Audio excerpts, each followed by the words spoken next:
Ce lundi, il était question de débattre sur le processus de décentralisation et de la gouvernance de la République d'Haïti. C'est Jean-Cyrus Marseille, spécialiste en gouvernance locale, qui en fait la mise en contexte. C'est qu'il faut que nous arrivions véritablement à simplifier les procédures en matière de gouvernance territoriale pour éviter un ensemble de structures qui vraiment pas appliquées, qui ne pas répondre à us et coutumes nous. Donc pour nous alléger les procédures.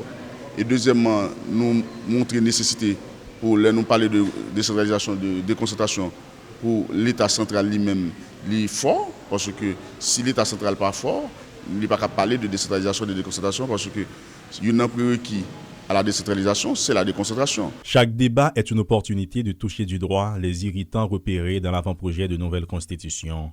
Lors du 6e rendez-vous, la ministre à la condition féminine et aux droits des femmes, maître Marie-Gisèle Montpremier, après avoir souligné certains faits ne faisant pas honneur au grand corps, sérieusement mais encore sévèrement, a lancé une invitation spéciale, un conseil, dirait-on, aux membres du tiers du Sénat restant. C'est vrai que vous avez écrasé le Parlement, il y a le badigeonné là pour bon tiers Sénat là, que vous mettez garçons sous eux, d'ailleurs c'est 10 garçons dedans, que vous descendent, que vous viennent défendre l'intérêt Sénat. Moi, pas moi pour défendre Sénat pour eux.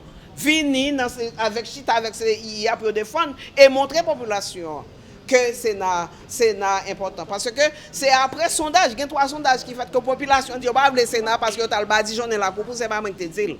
Que écraser toute mes batailles, c'est pas moi qui te dis. Voter loi, je me fais. On amendement pour te gagner pour faire. Il pas passé. On ne sait pas quel Dieu a entendu cette invitation faite en faveur et ou en défaveur du Sénat de la République.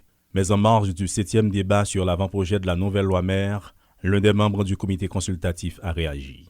D'abord, le professeur Jean-Emmanuel Elroy a laissé planer le doute sur la question. Question Sénat tellement délicat, complexe, que l'homme me pose une question sur lui. Je ne peux pas dire oui, non, la tourner, non, le pape jamais tourner, ce n'est pas là la question. C'est nous prendre proposition et puis à l'évaluer, à le débattre, et puis voilà. Puis, il s'est laissé aller pour dissiper toute inquiétude au sujet de la suppression ou non du Sénat de la République dans la nouvelle constitution en rédaction. Selon le professeur Jean-Emmanuel Elroy, qui ouvre la voie à toute éventualité, sur la table du comité consultatif indépendant devant rédiger l'avant-projet de nouvelle constitution, tout est possible, car rien n'est encore définitif. C'est-à-dire le Sénat est en proposition, est en discussion jusqu'à présent. Jusqu'à présent, parce que le document final là pas qu'au jam fait, nous tenons compte de ça qui est passé dans la première version. Deuxième version en circulation, nous avons des réactions. Et puis, qu'on est là, nous prenons dernière réaction, ou du moins dernière proposition, nous allons nettoyer et évaluer pour nous connaître à qui ça n'a atterri officiellement. Rien n'est donc encore joué pour le Sénat de la République. Si une 3e version du document devrait être publiée, la Chambre haute pourrait reprendre corps si la cause est bien défendue. Entre-temps, les parlementaires, notamment des sénateurs, continuent d'appeler au boycott du processus référendaire. Ils ne sont vraisemblablement pas trop intéressés à faire prévaloir leur position dans les débats tels qu'il leur a été conseillé.